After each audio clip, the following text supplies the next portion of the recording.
Assalamualaikum warahmatullahi wabarakatuh. Sebelumnya, saya ingin berterima kasih kepada Bu Siti Zulaikha selaku dosen mata kuliah Landasan Pendidikan, serta teman-teman yang saya banggakan. Pada kesempatan kali ini, kami dari kelompok 8 akan membahas materi tentang sistem pendidikan nasional. Perkenalkan anggota kelompok kami yang pertama, Larasati, kedua, Ruby Raya Rizkika, ketiga, Salma Zahra Andriani, keempat, Siti Khadijah, kelima, Siti Nurjihan Rahmat. Pengertian pendidikan nasional. Pendidikan, sebagaimana yang tertuang dalam Undang-Undang Republik Indonesia Nomor 20 Tahun 2003 Pasal 1 Ayat 1, merupakan usaha sadar dan terencana untuk mewujudkan suasana belajar dan proses pembelajaran agar peserta didik secara aktif mengembangkan potensi dirinya untuk memiliki kekuatan spiritual, keagamaan, pengendalian diri, kepribadian, kecerdasan, akhlak mulia, serta keterampilan yang diperlukan dirinya, masyarakat, bangsa, dan negara. Kemudian, pengertian sistem pendidikan nasional. Berdasarkan Undang-Undang Republik Indonesia Nomor 20 Tahun 2003 Pasal 1 Ayat 3, sistem pendidikan nasional adalah keseluruhan komponen pendidikan yang saling terkait secara terpadu untuk mencapai tujuan pendidikan nasional. Menurut Abdul Qadir dan kawan-kawan, Sisdiknas dirumuskan dengan misi utama dapat memberi pendidikan dasar bagi setiap warga negara Republik Indonesia. Hal ini bertujuan supaya tiap-tiap warga negara memperoleh sekurang-kurangnya pengetahuan dan kemampuan dasar. Kemampuan dasar tersebut meliputi kemampuan membaca, menulis, dan berhitung, serta mampu menggunakan bahasa Indonesia yang diperlukan oleh setiap warga negara untuk dapat berperan serta dalam kehidupan bermasyarakat, berbangsa, dan bernegara. Kelembagaan pendidikan. Dalam kelembagaan pendidikan, hal yang akan dibahas yaitu jalur pendidikan dan jenjang pendidikan. Jalur pendidikan penyelenggaraan Sisdiknas berdasarkan Undang-Undang Republik Indonesia Nomor 2 Tahun 1989 dibedakan menjadi 2 jalur, yaitu: pertama, jalur pendidikan sekolah. Jalur pendidikan sekolah merupakan pendidikan yang diselenggarakan di sekolah melalui kegiatan belajar mengajar secara berjenjang dan berkesinambungan, seperti pendidikan dasar, pendidikan menengah, lalu pendidikan tinggi. Ciri-ciri jalur pendidikan formal yaitu sifatnya formal, diatur berdasarkan ketentuan pemerintah dan mempunyai keseragaman pola yang bersifat nasional. Yang kedua, jalur pendidikan luar sekolah atau bisa disingkat sebagai PLS. PLS merupakan pendidikan yang bersifat kemasyarakatan yang dilaksanakan di luar sekolah melalui kegiatan belajar mengajar yang tidak berjenjang dan tidak berkesinambungan seperti kepramukaan, berbagai kursus, dan lain-lain. PLS memberikan kemungkinan perkembangan sosial kultural seperti bahasa dan kesenian, keagamaan, dan keterampilan yang dapat dimanfaatkan oleh anggota masyarakat untuk mengembangkan dirinya dan membangun masyarakat. Lalu, jenjang pendidikan. Berdasarkan UU SPN Nomor 2 Tahun 1989, jenjang pendidikan adalah suatu tahap dalam pendidikan berkelanjutan yang ditetapkan berdasarkan tingkat perkembangan peserta didik serta keluasan dan kedalaman dalam pengajaran. Sedangkan menurut UU SPN Nomor 20 Tahun 2003, jenjang pendidikan adalah tahapan pendidikan yang ditetapkan berdasarkan tingkat perkembangan peserta didik, tujuan yang akan dicapai, dan kemampuan yang dikembangkan. Dalam Sisdiknas terdapat 3 jenjang pendidikan, yaitu: pertama, jenjang pendidikan dasar. Pendidikan dasar diselenggarakan untuk memberi bekal dasar yang diperlukan untuk hidup dalam masyarakat. Bekal tersebut berupa pengembangan sikap, pengetahuan, dan keterampilan dasar. Berdasarkan UU SPN Nomor 20 Tahun 2003 Pasal 17, pendidikan dasar merupakan jenjang pendidikan yang melandasi jenjang pendidikan menengah. Pendidikan dasar berbentuk sekolah dasar dan madrasah ibtidaiyah atau bentuk lain yang sederajat serta sekolah menengah pertama dan madrasah sanawiyah atau bentuk lain sederajat. Oleh karena itu, pendidikan dasar menyediakan kesempatan bagi seluruh warga negara untuk memperoleh pendidikan dasar. Selain itu, setiap warga negara diwajibkan untuk menempuh pendidikan dasar sampai pendidikan tinggi. Yang kedua, jenjang pendidikan menengah. Berdasarkan UU SPN nomor 20 tahun 2003 pasal 18, pendidikan menengah merupakan lanjutan pendidikan dasar. Pendidikan menengah terdiri atas pendidikan menengah umum dan pendidikan menengah kejuruan. Pendidikan menengah berbentuk sekolah menengah atas, madrasah aliyah, sekolah menengah kejuruan, dan madrasah aliyah kejuruan, atau bentuk lain yang sederajat. Ketiga, jenjang pendidikan tinggi. Berdasarkan UU SPN nomor 20 tahun 2003 pasal 19, pendidikan tinggi merupakan jenjang pendidikan setelah pendidikan menengah yang mencakup program pendidikan diploma, sarjana, magister, spesialis, dan dokter yang diselenggarakan oleh perguruan tinggi. Pendidikan tinggi diselenggarakan untuk menyiapkan peserta didik menjadi anggota masyarakat yang memiliki kemampuan akademik dan atau profesional yang dapat menerapkan, mengembangkan, dan atau menciptakan ilmu pengetahuan, teknologi, atau kesenian. Program dan pengelolaan pendidikan.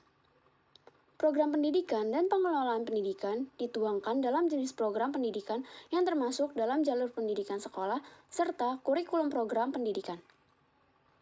Yang pertama, jenis program pendidikan. Terdapat beberapa jenis program pendidikan. Yang pertama, pendidikan umum. Pendidikan umum merupakan pendidikan yang mengutamakan perluasan pengetahuan dan keterampilan peserta didik dengan pengkhususan yang diwujudkan pada tingkat-tingkat akhir masa pendidikan. Pendidikan umum berfungsi sebagai acuan umum bagi jenis pendidikan lainnya. Pendidikan ini berorientasi pada kecakapan hidup general, eksistensi diri, potensi diri, berpikir kritis, kreatif, dan kecakapan akademik. Pendidikan umum meliputi SD, SMP, SMA, dan universitas. Yang kedua, pendidikan kejuruan. Pendidikan kejuruan merupakan pendidikan yang mempersiapkan peserta didik untuk dapat bekerja pada bidang pekerjaan tertentu, seperti bidang teknik, tata boga dan busana, perhotelan, kerajinan, administrasi perkantoran, dan lain-lain. Pendidikan kejuruan berorientasi pada kecakapan vokasional. Bentuk lembaganya meliputi STM atau SMK, SMTK, SMIP, atau SMIK. Yang ketiga, pendidikan luar biasa. Pendidikan luar biasa merupakan pendidikan khusus yang diselenggarakan untuk peserta didik yang menyandang kelainan fisik atau mental. Bentuk lembaga pendidikannya berupa sekolah dasar luar biasa. Sedangkan untuk pengadaan gurunya disediakan sekolah guru pendidikan luar biasa, setara dengan diploma 3. Yang keempat, pendidikan kedinasan. Pendidikan kedinasan merupakan pendidikan khusus yang diselenggarakan untuk meningkatkan kemampuan dalam pelaksanaan tugas kedinasan bagi pegawai atau calon pegawai suatu departemen pemerintahan atau lembaga pendidikan non-departemen. Pendidikan kedinasan dapat terdiri dari pendidikan tingkat menengah seperti SPK dan pendidikan tingkat tinggi seperti IPDN atau institusi pemerintahan dalam negeri. Yang kelima, pendidikan keagamaan. Pendidikan keagamaan merupakan pendidikan khusus yang mempersiapkan peserta didik untuk dapat melaksanakan peranan yang menurut penguasaan pengetahuan khusus tentang ajaran agama. Pendidikan keagamaan dapat terdiri dari tingkat pendidikan dasar atau MI, tingkat pendidikan menengah seperti sanawiyah atau aliyah, dan tingkat pendidikan tinggi seperti UIN atau Universitas Islam Negeri, dan Institut Hindu Dharma, dan sebagainya. Kurikulum program pendidikan. Berdasarkan UU SPN nomor 20 tahun 2003 pasal 1 ayat 19, kurikulum adalah seperangkat rencana dan pengaturan mengenai tujuan, isi, dan bahan pelajaran serta cara yang digunakan sebagai pedoman penyelenggaraan kegiatan pembelajaran untuk mencapai tujuan pendidikan tertentu. Dalam UU SPN nomor 20 tahun 2003 bab 10 pasal 36 disebutkan bahwa pengembangan kurikulum dilakukan dengan mengacu pada standar nasional pendidikan untuk mewujudkan tujuan pendidikan nasional. Lalu, kurikulum pada semua jenjang dan jenis pendidikan dikembangkan dengan prinsip diversifikasi sesuai dengan satuan pendidikan, potensi daerah, dan peserta didik. Kemudian, kurikulum disusun sesuai dengan jenjang pendidikan dalam kerangka Negara Kesatuan Republik Indonesia dengan memperhatikan yang pertama, peningkatan iman, takwa, dan akhlak mulia. Yang kedua, peningkatan potensi kecerdasan dan minat peserta didik. Yang ketiga, keragaman potensi daerah dan lingkungan. Yang keempat, tuntutan pembangunan daerah dan nasional. Yang kelima, tuntutan dunia kerja. Yang keenam, perkembangan ilmu pengetahuan, teknologi, dan seni agama. Yang ketujuh, dinamika perkembangan global dan persatuan nasional dan nilai-nilai kebangsaan. Standar pendidikan nasional.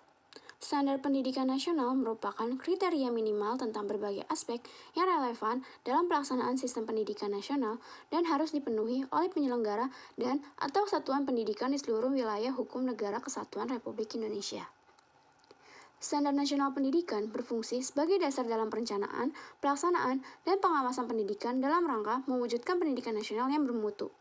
Standar nasional pendidikan bertujuan menjamin mutu pendidikan nasional dalam rangka mencerdaskan kehidupan bangsa dan membentuk watak serta peradaban bangsa yang bermanfaat. Standar nasional pendidikan terdiri dari, yang pertama, standar kompetensi lulusan. Standar kompetensi lulusan merupakan kualifikasi kemampuan lulusan yang mencakup sikap, pengetahuan, dan keterampilan peserta didik yang harus dipenuhinya atau dicapainya dari suatu pendidikan pada jenjang pendidikan dasar dan menengah. Standar kompetensi lulusan meliputi A. Kompetensi lulusan SD, MI, SDLB, atau paket A. B. Kompetensi lulusan SMP, MTS, atau SMPLB, atau paket B. C. Kompetensi lulusan SMA, MA, SMK, MAK, atau SMALB, atau paket C. Kedua, standar isi dan standar proses pendidikan. Standar isi mencakup lingkup materi minimal dan tingkat kompetensi minimal untuk mencapai kompetensi lulusan minimal pada jenjang dan jenis pendidikan tertentu. Standar isi memuat kerangka dasar dan struktur kurikulum, beban belajar, kurikulum tingkat satuan pendidikan, dan kalender pendidikan.